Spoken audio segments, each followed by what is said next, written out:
how has this helped you now? You know, we have heard how the business was born. It was out of something chaotic and all that. How have you able to balance so that you don't have a relapse of some things that happened? You see, when your mind is idle, Yeah, that is the devil's workshop. correct. Yeah. So when your mind is idle, Yeah. then you tend to think of how tasemaje. You think of things that are not helpful to you.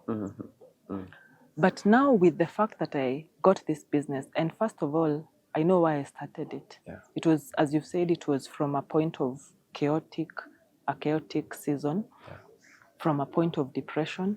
And let me just take you back kidogo. While I was at Two Rivers, I used to also to take time to paint while I was there. So I would paint, just do my paintings. And during that time, I would get, the painting was really helpful. It would bring healing to me. Art is healing. Once you look, there's a way you can engage in it and it brings healing. So it would heal me subconsciously. I didn't know. Then, even before I began paint and brush events, I thought, then this value that I have gotten from painting, this is something that I can also give to other people. You'll realize that when it comes to business, it's not just about the money. You have to have something that drives you.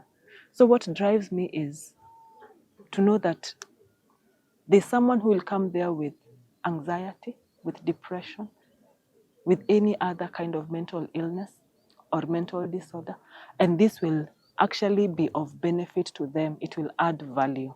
So when I look at it that way, I got immersed in all that. So there was no way, when now I think about the benefits of it and what it is doing, there was no way I was going to relapse again.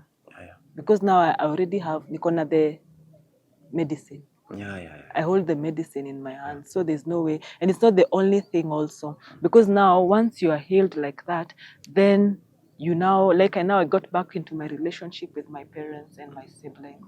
And now, life now came back to normalcy.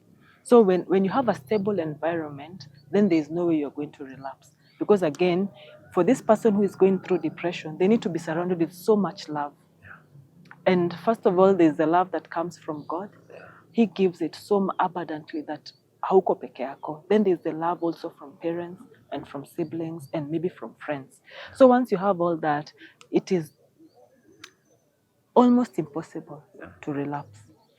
Now, considering where you've come from, has that helped you to also take it easy on people? Once maybe you see some certain patterns and some certain behaviors, or maybe someone has booked a session, then you trace something that is familiar. Has that helped you to maybe be at ease with people? Very much, very much. Before, I was very judgmental. Judgmental in the sense that I would react to everything that people did and I would judge them based on what they've done. But after my experience, I realized that people go through so much. There's a lot that happens in life that when you're alone, you will lose it. And so when you have people that understand that these things happen, then you're able to be in a position even to rise up. Because when you are surrounded with people that just think, by the way anajifanya tu, by the way kwani ni wewe wa kwanza kufanyikiwa na hii maneno.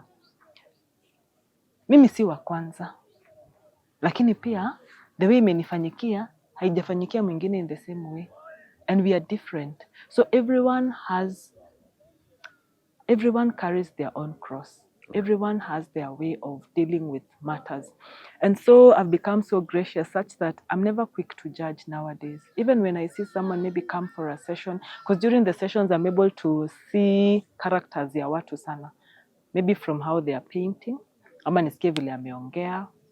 I'm able to tell that this person ako hivi, ama maybe ana go through a certain form of pain or something like that. Now, when I have that in mind, I'm very gracious with people. I no longer judge people. I'm very slow even to nianze kukuongelelea because I don't know what you're going through. And because I have been through that, and I knew that even as I was going through it, People, not everyone understood. I don't know how many people even understood.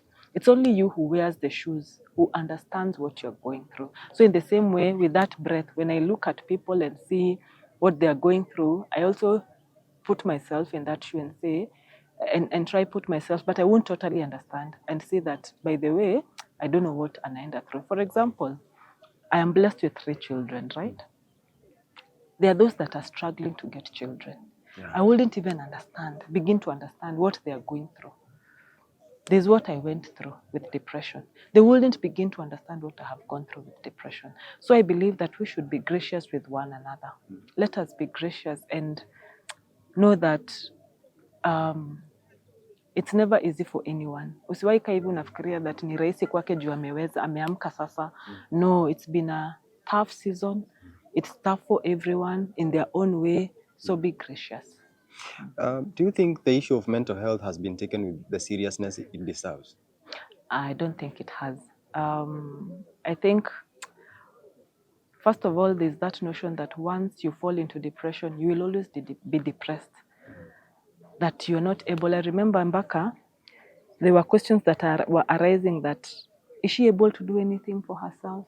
Because now it's like you've become handicapped. Remember uko na miguu na mikono na kila kitu. But again, because mentally umekuwa unstable, then you're considered not to be able to do anything for yourself or to do anything productive.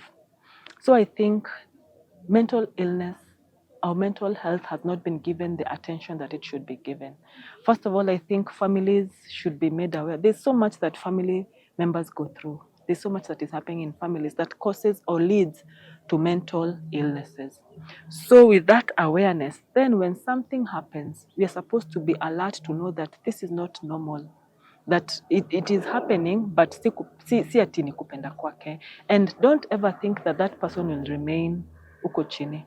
I mean, I've told you, I was walking naked. I was shouting. I got embarrassed in so many ways. But I'm here right now. I have a company. I have a business that I'm running that is actually targets to promote the love and the wellness. Now my target is actually also on the mental health, because now I'd also like to work with people or organizations that focus on promoting mental health, so that there's much more awareness to people in the society.